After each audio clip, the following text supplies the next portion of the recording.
También vamos a hablar del origen, de la historia de los famosos cocos, de los bonos convertibles contingentes con Jacobo Arteaga, CEO y socio de Brightgate Capital. Jacobo, buenas tardes. ¿Qué tal? Buenas tardes. Bueno, ¿por qué se crearon estos cocos? Unos instrumentos, desde luego, que a ojos del inversor probablemente sean instrumentos arriesgados, desde luego, instrumentos que no se devuelven por parte de los bancos no te devuelven el principal, son instrumentos emitidos a perpetuidad, pero que a cambio ofrecen unos cupones muy elevados, pero claro, son muy arriesgados a cambio. ¿Por qué se crearon y en qué ayudan a los bancos en su balance? Sí, vamos a ver. La anterior crisis financiera 2007-2009, al final el que la pagó fue el contribuyente. Y precisamente para prevenir eso en el futuro, en el Comité de Supervisión Bancaria de Basilea del año 2009, pues se crean estos instrumentos financieros que realmente no aparecen en el balance de los bancos como deuda. ¿Por qué? Porque tienen la capacidad de convertirse en un evento determinado en acciones, con lo cual son mucho menos lesivos para el banco y ese es un poco el motivo por el que se creó. O sea, para trasladar las futuras pérdidas que pudiera haber en el sector financiero a los acreedores y a los accionistas. Este es un mecanismo que existe en Europa. En Estados Unidos el mercado de cocos pues no ha llegado. Ahí existe lo que se conoce como las acciones preferentes. Y básicamente un coco es un instrumento de deuda donde el regulador te exige a los bancos que tengan unos ratios de capitalización.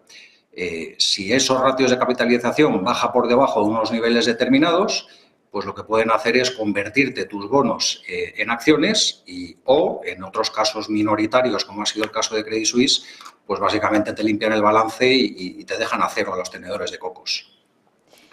Claro, hablando de cocos, por supuesto, tenemos que hablar de Credit Suisse al final, después de ese valor de cero que se le dio por parte de la autoridad financiera a los cocos de Credit Suisse. Y una de las preguntas que me imagino que también muchos están haciendo es si realmente esa compra de UBS por unos 3.000 millones, un valor muy inferior a el valor o a la capitalización que tenía Credit Suisse en su momento, si la compra de UBS de Credit Suisse realmente fue un rescate encubierto. ¿Hasta qué punto fue una operación orquestada por las autoridades y no tanto las entidades en sí, privadas?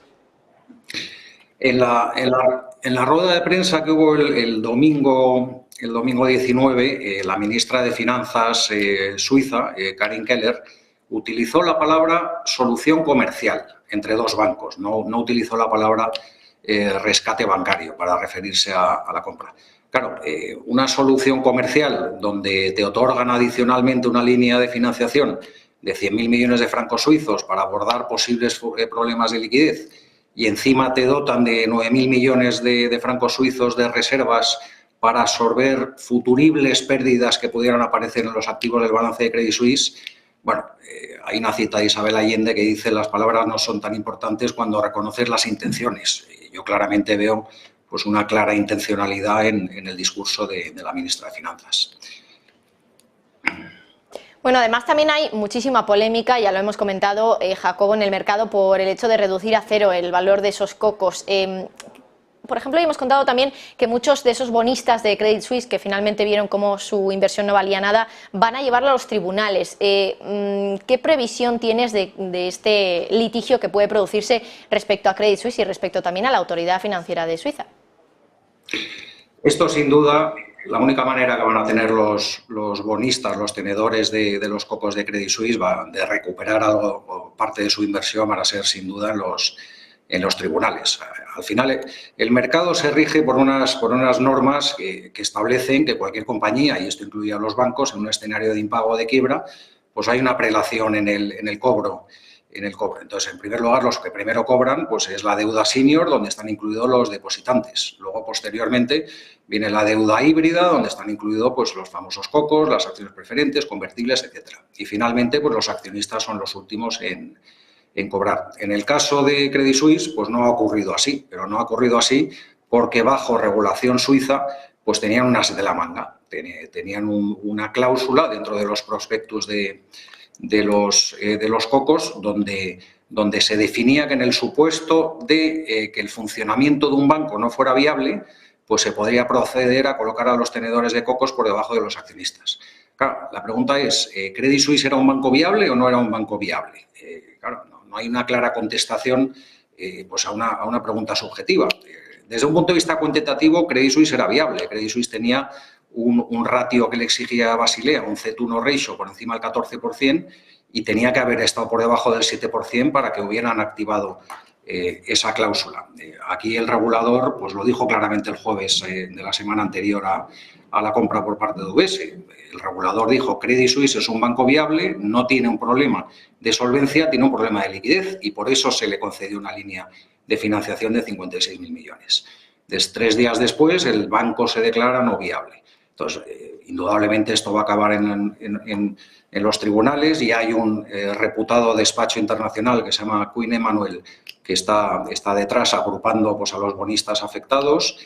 Recordemos que este despacho fue los que trató de proteger a los bonistas y accionistas en el 2017 en la compra del Banco Popular por parte del Banco Santander, cuando pagaron €1. Y bueno, pues el problema es que estos procedimientos, estos temas contenciosos son a muy largo plazo. O sea, todavía estamos en los tribunales con el caso del 2015, cuando Novobanco se quedó bueno, en principio se quedó con la deuda Banco Espíritu Santo y posteriormente lo devolvieron al banco. Bueno, y me imagino que también muchos de los espectadores se preguntarán realmente en todo este embrollo de Credit Suisse y UBS, ¿realmente quién ha sido el gran beneficiado y el gran perdedor de esta compra, de esta adquisición? Bueno, a priori el gran beneficiado es UBS. O sea, he visto ya en prensa pues titulares del trato del siglo, otro titular era en inglés, pero bueno, decía: el rey ha muerto, larga vida al rey, refiriéndose a Credit Suisse y UBS. La realidad es que Credit Suisse UBS